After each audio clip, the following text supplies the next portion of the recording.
di ritorno dall'inferno del Marocco. Maria Paola e la figlia raccontano quei secondi di terrore, la terra che sembrava esplodere sotto i loro piedi.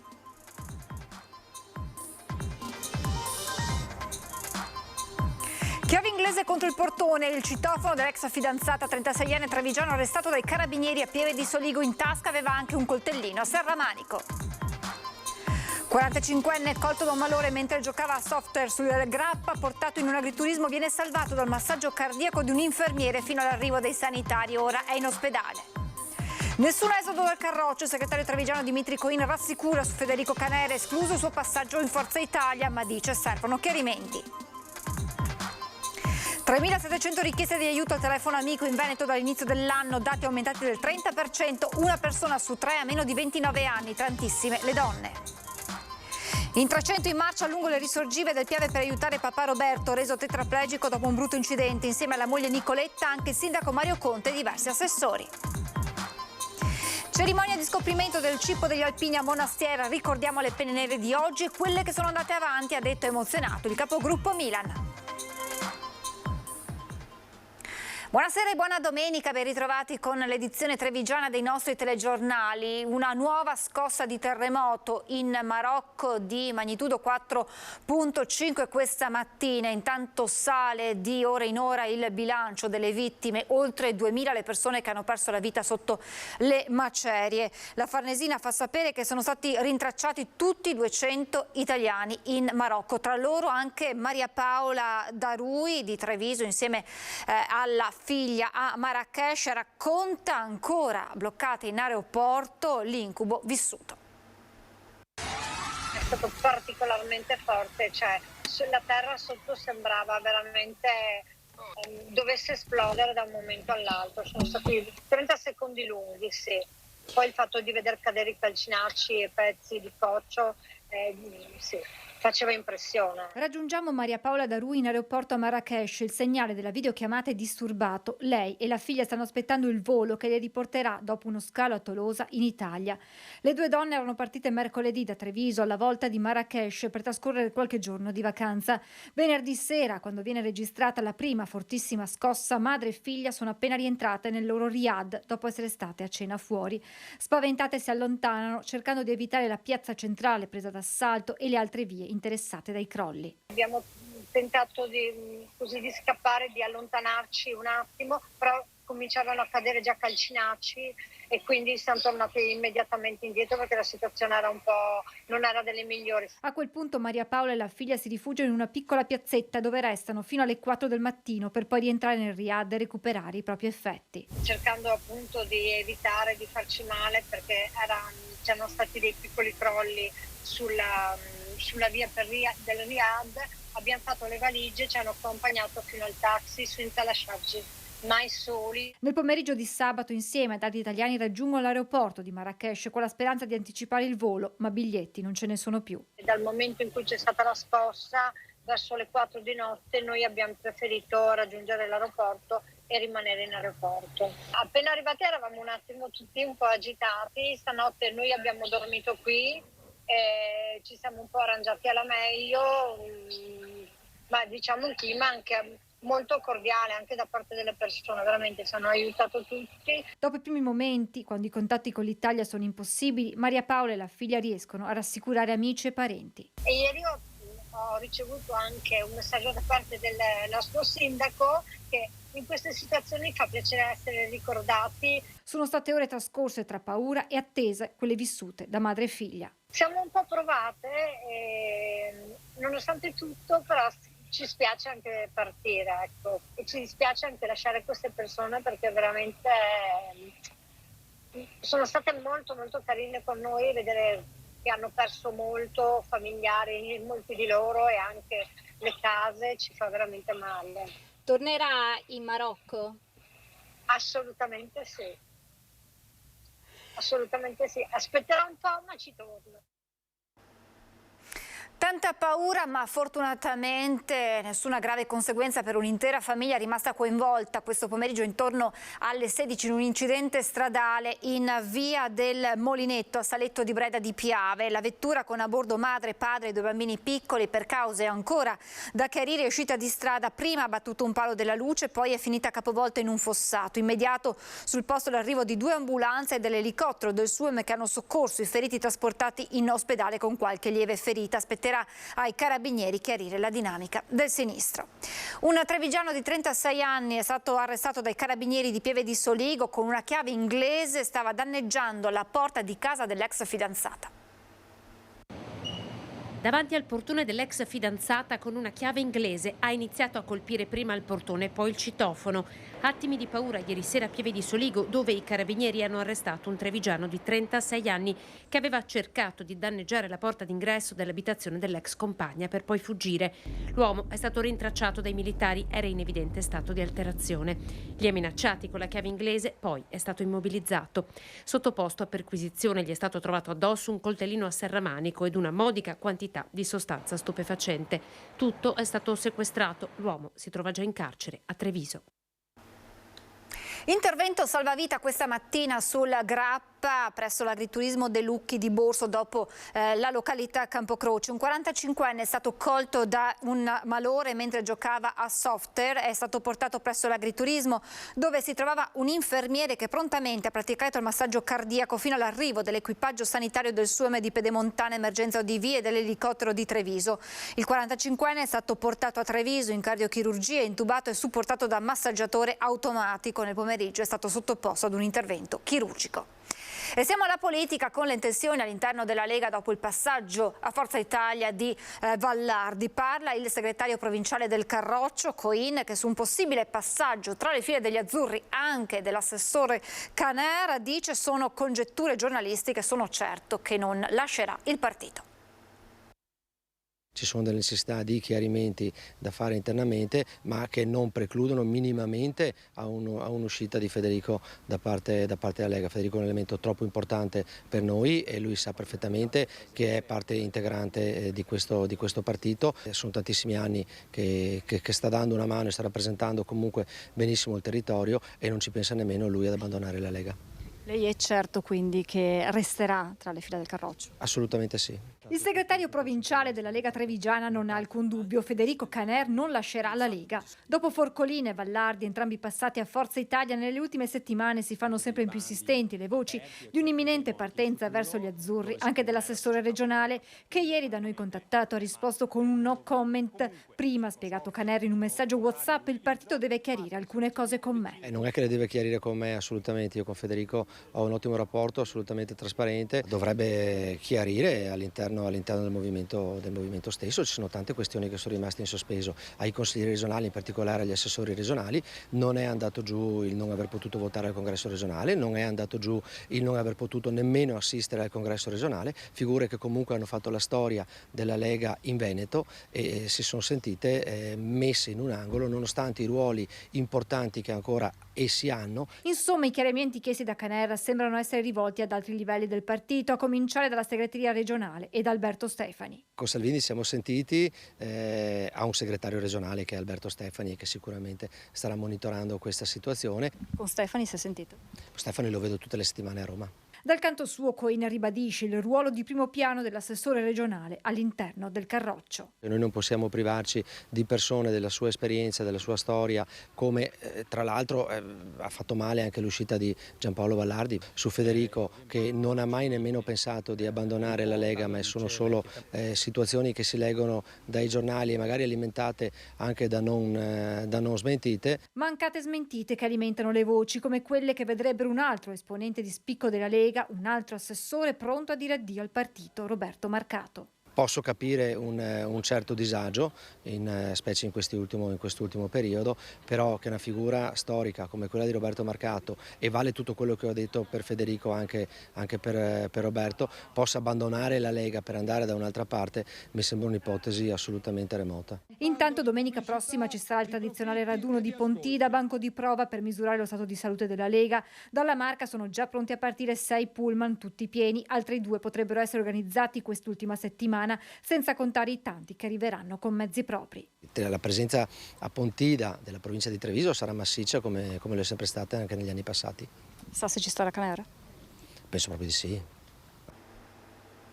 La festa dell'unità porta a Padova il segretario del Partito Democratico Elly Schlein, che proprio dalla città del Santo lancia la sfida a Zaia. Lavoriamo, dice, per tornare a vincere in tutto il territorio. È un nemico al giorno che di solito è una persona diversa, una persona migrante, una persona LGBT. Contro la politica dell'odio, contro i contratti pirata scritti per produrre precari a favore del salario minimo e della sanità pubblica. E sulla sanità, chi vuole smantellare il pubblico e in questo modo naturalmente lasciare molto più spazio solo al privato non deve fare niente, basta stare fermi. Elly Schlein, applauditissima, a Padova lancia la festa dell'unità alla sfida anche in Veneto. È una speranza che si riaccende, dice, consapevole che proprio in Veneto, roccaforte del centro-destra, la corsa alla regione sarà una delle più sfidanti. Eppure sul palco allestito al Parco Milkovic appare più risoluta che mai. Noi stiamo lavorando per tornare a vincere dappertutto. Tra i punti forti, che saranno anche quelli della campagna elettorale del PD, la sanità pubblica universalistica, priorità nella discussione con la maggioranza nella prossima manovra. Si stanno già tagliando i servizi alle persone, non ce lo possiamo permettere. C'è bisogno di invertire la rotta che ha intrapreso il governo di Giorgia Meloni e riaumentare le risorse per la sanità pubblica. Ad accoglierla tra tanti gli studenti che con le tende allestite al Bo proprio dalla città del Santo hanno portato in primo piano il tema dell'emergenza abitativa. La crisi abitativa non si è assolutamente risolta, le risposte del Ministero sono state poche, insufficienti e sono anche tornate indietro, per cui sicuramente finché la crisi abitativa non si risolve noi continueremo ad esserci, quindi tenda o non tenda o da altri modi sicuramente la mobilitazione continua. Oggi è 10 settembre, la giornata mondiale della prevenzione dal suicidio. Telefono Amico era in tutte le piazze del Veneto per mettersi in ascolto e il numero delle richieste di aiuto purtroppo continua ad aumentare. Se ci dicono sono sul binario del treno ed è successo, ovviamente noi cerchiamo, anche perché è ovvio che chi ci contatta dicendo ci sono sul binario del treno, in fondo è una richiesta d'aiuto. L'ultimo disperato tentativo di poter comunicare un disagio, una chiamata allo 02 2327 2327 oppure un messaggio via chat al numero 324 01 17 252. È il telefono amico che risponde e che oggi, nella giornata mondiale per la prevenzione del suicidio, racconta come una persona su 3 che chiama per chiedere aiuto ha meno di 29 anni. Quello che ci raccontano in questi periodi sono soprattutto legati a problemi legati alla loro identità, alla loro identità nel mondo, che non è solo un'identità di genere, ma anche al fatto di costruirsi un'identità sociale in un momento estremamente critico e pieno di confusione come questo. Il mondo oggi è estremamente performante, i social non aiutano sicuramente perché danno queste immagini perfette, stereotipate di ragazzi perfetti. Dall'inizio dell'anno ad oggi Telefono Amico ha risposto a 3.700 chiamate solo in Veneto. I contatti sono aumentati del 29% rispetto all'anno scorso. La maggior parte degli utenti è donna. Poi ci sono i giovanissimi che non riescono ad aprirsi in famiglia né a scuola.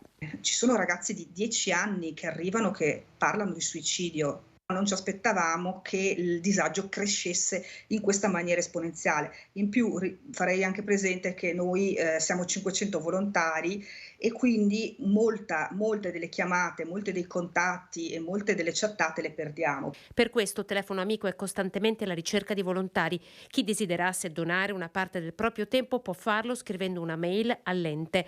Sarà indirizzato ad uno dei corsi che sono erogati nei centri. Il percorso dura 6 mesi. Serve per avere degli strumenti in più per mettersi in ascolto. E a proposito di giovani, l'ultimo episodio che ci riporta in piazza Borsa, in pieno centro a Treviso, ha visto un giovanissimo entrare al PAM con una pistola giocattolo e a pochi giorni dall'inizio della scuola l'assessore alle politiche educative del comune di Treviso, Gloria Sernagiotto, annuncia presto interventi a favore dei più giovani. Appena avremo individuato la modalità migliore, ma io spero e credo nel più breve tempo possibile, anche perché adesso ricomincia la scuola e con l'inizio della scuola purtroppo quel quadrante tornerà a essere ben affollato, l'ho visto già ieri. Educazione civica nelle scuole, consiglio dei ragazzi, eventi in Piazza Borsa nel weekend per coinvolgere i più giovani parlando un linguaggio a loro più vicino. Ecco il piano dell'amministrazione comunale di Treviso, politiche educative in prima linea perché il quadrante Piazza Borsa, via Fiumicelli, non sia solo presidio di forze dell'ordine. Ad annunciarlo l'assessore Gloria Sernagiotto, diretto testimone di come l'area sia diventata più vulnerabile negli ultimi anni. Che abito in quella zona e quindi li vedo quotidianamente. Anche ieri pomeriggio ho voluto fare una passeggiata per vedere com'era la situazione. A me la cosa che più ha fatto male di quello che ho visto succedere lì negli ultimi settimane, negli ultimi mesi, è stato l'accerchiamento alle forze di polizia. Ecco, io credo che dobbiamo insegnare ai ragazzi il rispetto. Avvierò tanti progetti di educazione civica nelle scuole perché mi piacerebbe che i ragazzi tornassero a capire che c'è una gerarchia, una scala di valori importante e che bisogna avere rispetto prima di tutto. Solo una settimana fa l'incontro con gli educatori del progetto Giovani. Il comune deve giocare un ruolo, chiosa Sernagiotto, ma non dobbiamo essere soli. Alleanza educativa con scuole e famiglie, su cui ha insistito oggi anche il presidente del forum delle associazioni familiari, Adriano Bordignon, che nella partita del quadrante di Piazza Borsa chiama in campo anche i commercianti. Serve un coordinamento che coinvolga anche il terzo settore, che coinvolga anche i genitori. Io penso che possa anche trovarsi il modo di coinvolgere i commercianti del territorio per essere dei punti di riferimento, dei punti di accoglienza qualora ci siano dei ragazzi in difficoltà, capaci di segnalare quando ci sono delle complessità. Insomma, è una città che va vissuta e non va utilizzata da parte di tutti. Nelle due province di Treviso e Belluno circa il 60% dei posti disponibili tra i docenti viene coperto da immissioni in ruolo, il resto va ai supplenti. Sono i dati di CISL Scuole elencati nel corso della prima riunione tra RSU al Cerletti di Conegliano. Ci mancano insegnanti, cominceremo un po' a scartamento ridotto, ma a parte il mancarci insegnanti, molti di questi saranno non di ruolo ma precari, anche se le procedure per la stabilizzazione potrebbero esserci. E poi ci manca in organico tanto personale ATA. Nuovo inizio, vecchi problemi. Le RSU della scuola per le province di Treviso e Belluno si sono incontrate al Cerletti di Conegliano per mettere nero su bianco le criticità con cui il nuovo anno scolastico ripartirà. Nella Marca quest'anno ci sono state 546 immissioni in ruolo di docenti e ben 2.300 insegnanti precari chiamati per coprire, anche con orari spezzettati, gli oltre 800 posti rimasti vacanti per carenza di docenti nelle graduatorie. Stesso problema nel Bellunese con 263 immissioni in ruolo e circa 800 supplenti annuali. Non va meglio al personale ATA. A Treviso su 550 posti liberi sono state fatte 168 assunzioni. Ci rendiamo conto, nelle regioni settentrionali ma in Veneto in particolare, che la professione docente non è più appetibile purtroppo. Gli stipendi bassi non attirano i giovani che escono dalle università e quindi noi abbiamo pochi aspiranti docenti e pochi docenti in graduatoria. Persone che non sono stabilizzate sono così sostituite con personale facente funzione, capita anche nelle dirigenze.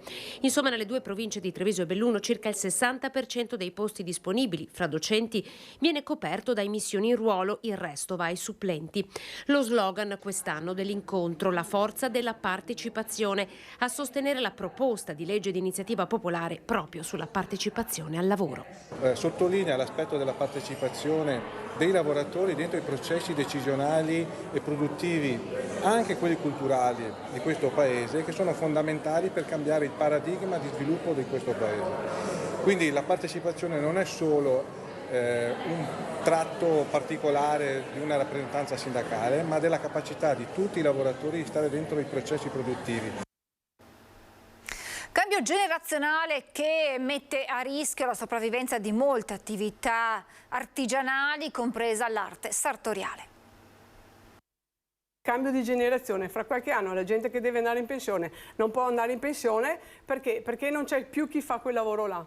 Un'arte, quella della sartoria, che rischia di scomparire se non si riuscirà ad investire sulle nuove generazioni. Quello del cambio generazionale, un nodo che pesa su molte attività artigianali, laboratori costretti a chiudere perché non ci sono giovani pronti a raccogliere il testimone. Per la presidente della comunità sardi e stilisti di Confartigianato ci si dovrebbe muovere su 2 direttrici per far appassionare i giovani a questa professione. Da un lato, come accadeva in passato, facendoli entrare nelle sartorie. Chi voleva imparare andava nelle sartorie, nei laboratori, periodo estivo, si metteva lì con buona volontà e così potevano imparare. Ma la burocrazia, spiega ancora la presidente, ostacola questa opportunità. Diventa fatica, cioè non è che qualsiasi ragazza della scuola può venire da me a imparare, perché magari ci vogliono determinati requisiti dell'ambiente, ci vuole questo, ci vuole quell'altro, e diventa più fatica. Portare i ragazzi nei laboratori e dall'altra fare entrare nelle scuole professionali i sardi. Nei laboratori, specialmente i laboratori nelle scuole, dentro in quelle ore lì dovrebbe entrare chi sa lavorare per insegnare veramente. Allora un alunno esce un po' formato. Pazienza, passione ed dedizione sono, conclude la Deon, fondamentali per fare questo lavoro e vanno insegnati ai giovani che invece oggi vorrebbero tutto e subito senza sacrificio. Bisogna trasmettere facendo vedere, toccare con mano come si fa un capo, come si fa un occhiello, come si fa un cartamodello, perché facendo vedere i giovani possono prendere passione e rimangono affascinati. Ci fermiamo per la pubblicità, tra poco.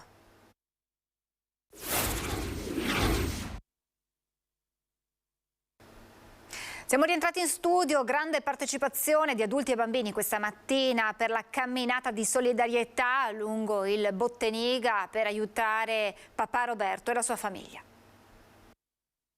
Dentro a questa festa c'è dolore. Abbiamo visto che tanta gente hanno partecipato con tanto affetto, con tanto entusiasmo e quindi ci riempie anche il cuore, insomma una gioia immensa. Si commuove il presidente dell'associazione Botteniga, ideatore della camminata di solidarietà per aiutare Roberto Mistrazzoso, vittima di un incidente stradale che lo ha reso tetraplegico.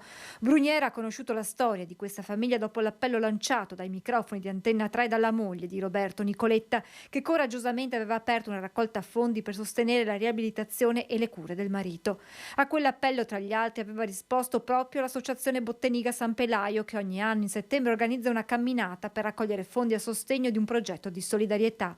Oltre 300 le persone che stamattina si sono radunate per sostenere Roberto, Nicoletta e i loro figli, presenti anche gli assessori Zampese e Vettoretti e il sindaco Conte. E credo che la risposta che la comunità è riuscita a dare sia un qualcosa che quantomeno riempie i cuori, no? E ti fa sentire meno sola in questo percorso che comunque sarà complicato, ma sai che da oggi insomma non sei sola e c'è un'intera comunità che ti vuole sostenere. Abbiamo tanti amici, ma anche tante persone che non conosciamo, ma che sono venuti per dimostrarci il loro supporto e è sempre una cosa che riempie il cuore e fa sentire meno soli. In momenti così difficili sapere di non essere da soli e di avere un supporto, anche tutto quello che ha fatto l'associazione Botteniga e Roberto per noi è una sensazione bellissima di non sentirsi soli, abbandonati nell'affrontare le difficoltà. Nicoletta ha voluto condividere l'abbraccio ricevuto dalla comunità di San Pelaio con il marito Roberto, al quale erano rivolte le decine di palloncini colorati lasciati volare in cielo. Mio marito era felicissimo, mi ha appena videochiamato e gli ho fatto vedere tutto l'amore e l'affetto che c'è in questa giornata e era entusiasta e si è ripromesso che prossimamente ripeteremo tutti insieme questa esperienza bellissima. Festa delle penne nere a Monastier con lo scoprimento di un cippo dedicato agli alpini di ieri e di oggi.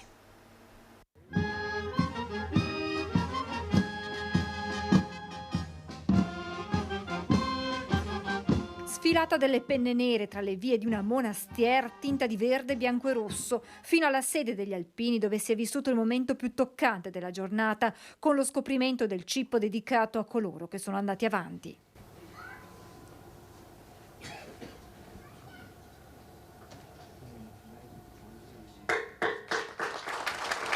La giornata era iniziata con l'alzabandiera e la solenne messa alla presenza della sindaca Paola Moro, poi la sfilata accompagnata dalla banda musicale cittadina di Motta di Livenza.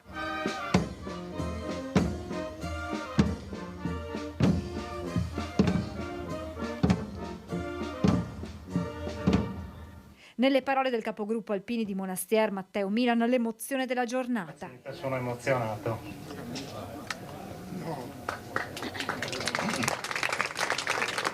Milan ha sottolineato i valori racchiusi nei simboli rappresentati nel cippo, la bandiera e la roccia. Nel complesso il cippo e la bandiera ci servono per regalarci un momento di pausa, di contemplazione con noi stessi, un momento che va a ricordo dei nostri padri, nonni, famiglie o qualsiasi persona a noi cara che ha sofferto ed in certi casi hanno dato la loro vita per darci la pace. Festa delle associazioni oggi a Nervesa della Battaglia, decine gli stand allestiti dai volontari per farsi conoscere alla cittadinanza sul territorio. La giornata organizzata a partire dalle 14 in piazza La Piave è stata allietata dalla banda cittadina e dalle esibizioni dell'associazione musicale La Piave. Tra gli stand la Proloco di Nervesa, l'associazione ornitologica, Oggi Domani Insieme, il Melograno, la tribù Immancabili Alpini, l'Avis e la Protezione Civile. Tra le esibizioni anche quelle delle associazioni sportive a fini dimostrativi, dalla Union Skate Montello a Energia in Movimento e Rembucan con i piccoli karateka, oltre alle squadre di basket e pallavolo di Nervesa. È il maestro trevigiano Enrico Calesso, il nuovo direttore musicale per il Teatro Lirico Giuseppe Verdi di Trieste. Lo abbiamo intervistato. È proprio questa apertura al nord di lingua tedesca, all'est di lingua slava, alla penisola italiana è proprio ciò che caratterizza anche quello che io sento essere il mio portato professionale da direttore d'orchestra, lavorando in Austria e in Germania. Sono molto contento appunto di poter contribuire esattamente allo specchio di una società, di una città, Trieste, nel suo teatro, nel cuore, nel centro dell'Europa. L'attesa è finita. A meno di un anno dalla nomina della sovrintendenza, il Teatro Verdi e le sue maestranze artistiche hanno un nuovo direttore musicale in Enrico Calesso. Nominato per 4 anni, il maestro può vantare una notevole esperienza artistica e manageriale, in particolare nel mondo musicale di lingua tedesca, da Würzburg a Vienna e Linz, e una grande versatilità sui repertori dal sinfonico all'opera. Con il Verdi di Trieste ha già maturato buoni rapporti nella scorsa stagione, dove ha diretto il secondo concerto sinfonico con Gibboni al violino e i Capuleti e Montecchi. Trevigiano di nascita e formatosi a Vienna, Calesso chiuderà il calendario sinfonico con l'atteso concerto del 22 dicembre dedicato al centenario della Coscienza di Zeno. Avrò la fortuna appunto a dicembre di dirigere il concerto nell'ambito dei festeggiamenti per il centenario della Coscienza di Zeno, Italo Svevo, che è anche lui grandissimo mito europeo, testimone con altri giganti come Rainer Maria-Rilke anche della tradizione culturale della città, e questo è un momento per me molto molto importante. Sono contentissimo anche di poter interpretare questa composizione di Viozzi a fianco di una grandissima sinfonia come la prima sinfonia di Gustav Mahler, altro grande emblema della grande tradizione mitteleuropea del XX secolo. E intanto, dopo la pausa estiva, il sipario del Verdi tornerà ad alzarsi sabato 9 per il concerto inaugurale della stagione sinfonica, organizzato in collaborazione con la Società dei Concerti di Trieste. Presenze aumentate del 17%, più 14% di biglietti venduti. L'80ª edizione della Mostra del Cinema di Venezia segna numeri da record. L'Italia porta a casa il Leone d'Argento con il film di Garrone. Sentiamo allora le voci dei premiati raccolte da Lorenzo Maier. I'm very happy, yes. Venice, beautiful. Venice, very beautiful. I love going around with the boats. E a chi lo dedichi questo premio?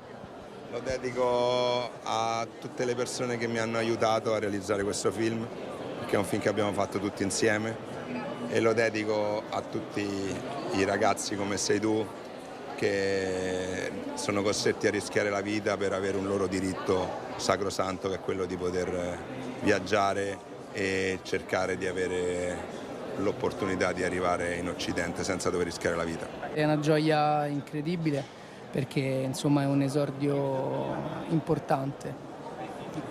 Che emozioni ti ha dato questa sera a Venezia? Mi ha fatto capire quanto insomma anche le opere prime, ma anche che magari sono realizzate con pochi mezzi, possono avere una grossa voce. A chi lo vorresti dedicare questo premio?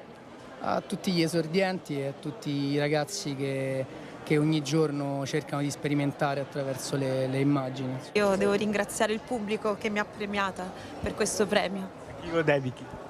Lo dedico a chi sta attraversando momenti di infelicità, perché l'infelicità può durare a lungo e la felicità è un attimo, e penso che bisogna combattere per avere la felicità. Esperimento riuscito al Perché di Roncade, portare il teatro popolare non sul palco ma tra i commensali, coniugando la riscoperta di sapori contadini ai nostri antichi saperi. Il tutto condito con la sapienza della commedia dell'arte, con un pizzico di ironia. Cucire cosa vuol dire? No, se cominciamo con castroni, tacconi, no? Riparare il buso di un calzetto, cosa si fa? Le tacon, che si le tacon, è una roba così a mai, però sarà il buso.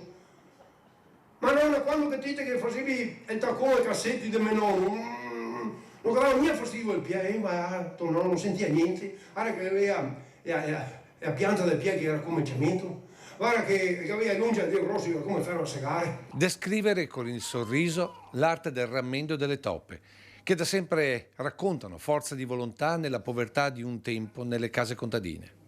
È stato solo uno dei capitoli dello spettacolo di Dario Carturan, andato in scena non sul palcoscenico di un teatro, ma tra i tavoli del Perché di Roncade.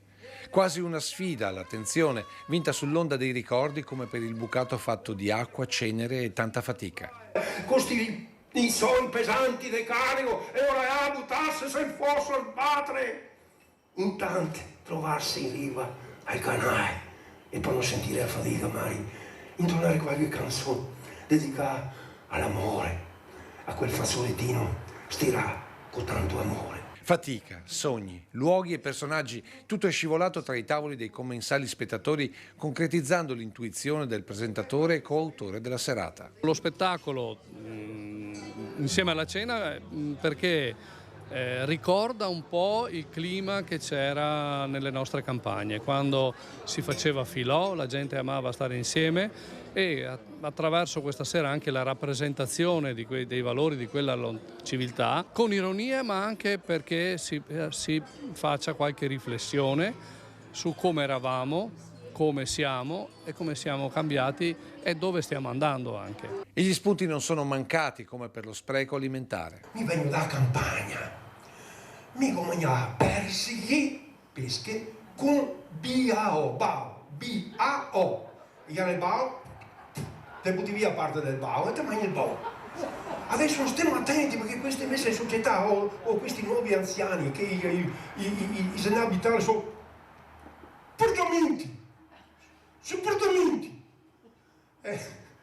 Dopo è una vita un po' artificiosa che ho vissuto in città, mi sa che bisogna buttare, e uno magari i poverini stanno, in realtà niente che le nostre nonne non avrebbero buttato il pomo che c'è a botta e tagli via il masso, te mangi il buono. Oltre 2 ore di monologo che l'attore-autore ha interpretato lanciando un messaggio ben preciso. Noi ci partiamo a volte su piccole cose, perché non ripescare saggezze che ci possano aiutare a orientarsi in questo mondo troppo mutevole.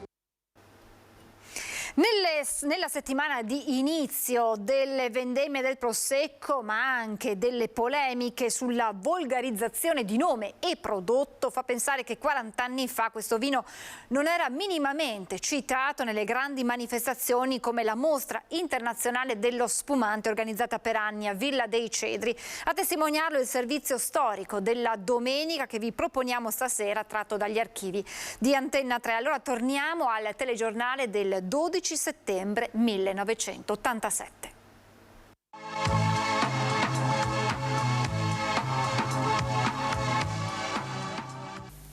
Villa dei Cedri di Valdobbiadene ospita da oggi la 24esima edizione della Mostra Nazionale dello Spumante. All'inaugurazione di stamane sono intervenute numerose autorità politiche, dal presidente della Regione Veneto Carlo Bernini ad Alberto Rossi, sottosegretario al commercio estero, e al parlamentare europeo Alfeo Mizzau. L'onorevole Rossi, nel corso del suo intervento, ha sottolineato l'esigenza di puntare sulle produzioni di qualità. Negli ultimi 40 anni, invece, detto Mizau, c'è stata una rivoluzione di cui pochi si sono accorti. L'Italia ha conquistato i mercati mondiali con lo spumante, un prodotto alla pari per qualità con i vini francesi, mentre Sergio Giardini, presidente della manifestazione, ha osservato come lo spumante sia una grossa tradizione di Valdobbiadene, il risultato di applicazione intelligente, di conoscenze antiche, di economia collinare e di nuovo marketing. La produzione nazionale, che nell'86 si è attestata sui 200 milioni di bottiglie, sembra possa arrivare quest'anno a 240 milioni. Una produzione dunque in costante aumento, che si vuol collegare ad istituti di ricerca e promozione che ne garantiscano la qualità. Gli addetti ai lavori sostengono che siano ancora troppi coloro che spacciano vino di pessima qualità per spumante, andando così a distruggere una trasparente immagine che questo prodotto si è faticosamente conquistato. Alla manifestazione sono presenti un centinaio di espositori che propongono quasi 250 varietà di spumanti. Oltre alla gamma di quelli ottenuti con il metodo classico champenoise, ci saranno quelli ottenuti con il metodo Charmat nelle varietà tradizionali. La rassegna, nell'ambito della quale si svolgeranno giornalmente convegni, tavole rotonde e seminari su questioni connesse alla produzione e alla valorizzazione degli spumanti italiani, rimarrà aperta sino al 14 settembre. È tutto per questa edizione, vi lascio le previsioni del tempo, grazie per essere stati con noi e ancora buona domenica.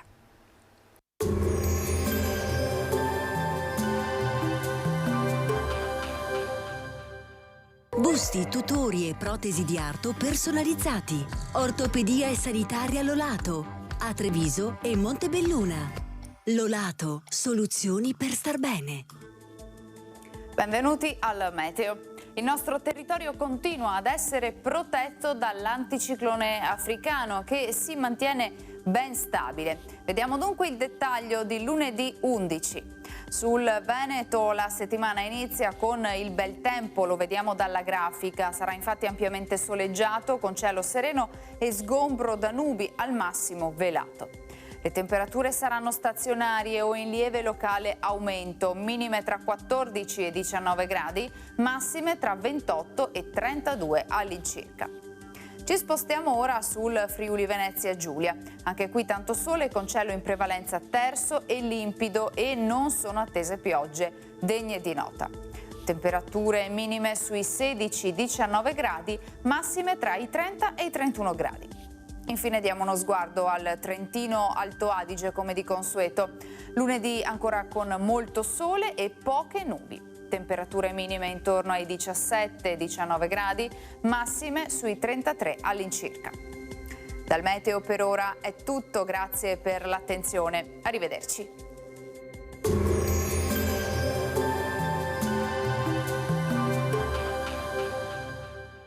Entra nel mondo Lolato. Da oltre 40 anni un team di professionisti per migliorare la qualità della tua vita. Centro del piede con servizi di podologia, laboratorio per la produzione di plantari e calzature su misura.